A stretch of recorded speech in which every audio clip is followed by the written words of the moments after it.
دا دومره لوی هغه کې وطن کې مبین بیچاره ته د قماندانۍ وایندویي ورکړې وه هغه هم دې لورونه نو هغه هم دې بېرته واسوی ته لایق نه یې زه بېرته پوچو ته نه ما کولی نسو خان دمه ته اوس راسه خو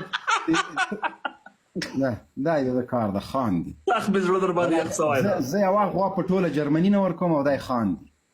کنه دغه څه معنا لري نو خو ته ما دا کاري صاحب موږ تاسو مبارزې ټیم کې څو دا ولا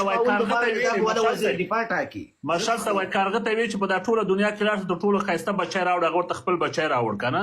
دی اوس د علم په قدر نه پوهېږي د ټکنالوژۍ په قدر نه پوهېږي د دنیا د دبدبې په قدر او د اقتدار په قدر نه پوهېږي دې ته غوا د ټولې نړۍ نه ښه ارزښت لري ما ته غوا له ډېرو ځایو نه که ده ګوره اوس تاسو دغه تاسو اول خو هر یو مایک مه خلاصوئ چې زه چا سره مخاطب یم دا تاسو په 20 کلونو کې څه شي کړي دي په 20 کلونو کې ودرېږه درته وایم څه شي کړي دي ودرېږه لږ صبر وکړه درته وایم دغه د موبایل په دا چل چې دا ته استعمالوي دا د همغه ځوانانو برکت ده په دا کوم موبایل خو موږ نسو جوړولی په دا کوم خبره واوره پچ والا یو دقیقه صبر وکړه دا کوم په دا کومو سړکونو روډونو باندې چې ګرځېږي او په 100 120 کې سپیډ وهي دا د همدغه زموږ برکت ده زموږ د نظام برکت ده ولې نن چې ته د نړۍ سره موټرواني خو ما زده وه نن چې ته دلته اریبا لرې روشن لرې افغان بیسیم لرې د نړۍ سره کنیکټ دا د همغه جمهوریت برکت ده نن چې افغانستان دا خو زیمبابوې هم لري یو دقیقه کاري صاحب زه یو سوال لرم یو دقیقه د ملا عمر جوړ کړی ټوپک دې جوړ کړی دا نه په بخښنې سره غوږ ونیسه د ملا عمر ټوپک څخه د ملا عمر د وخت نه په دې خوا موږ ته تاسو څه شي کړي اوس تاسو لاړئ یو متر سړک دې راته وښیه یو تاریخي ځای دې راته وښیه یو پانتون دې راته وښیه یو د شی دې راته وښیه یو په کندهار کې په افغانستان پخوانی داخله وزارت وګوره نوی داخله وزارت وګوره دفاع وزارت وګوره مالیې وزارت وګوره بلډینګونه وګوره تعمیرونه وګوره نقشې وګوره ښارګوټي وګوره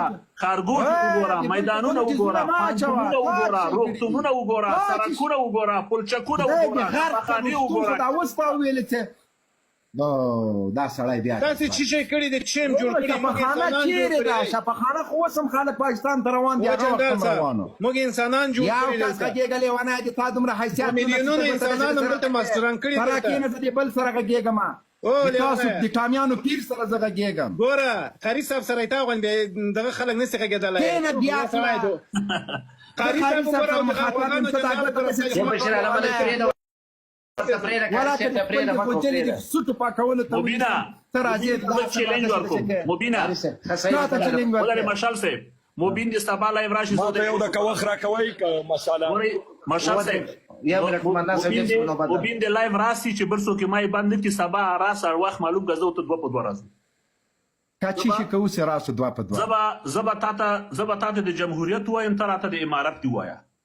زه به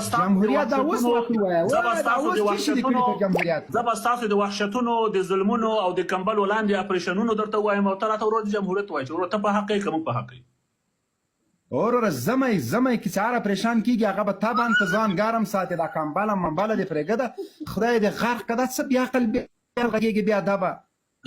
زړه دې نه ده چې وسړی په دې واوره کې نوبت ورکړو قماندان صاحب ته بس دته نوبت ورکړو ته راځئ یو منټ مهرباني سلامونه لیکلي کاري صاحب عیسی محمدي ته مشال ورور ته بشیر عالم صاحب ته منیر جان ته حاجي سیلاب ته احمد ورور ته هارون ورور ته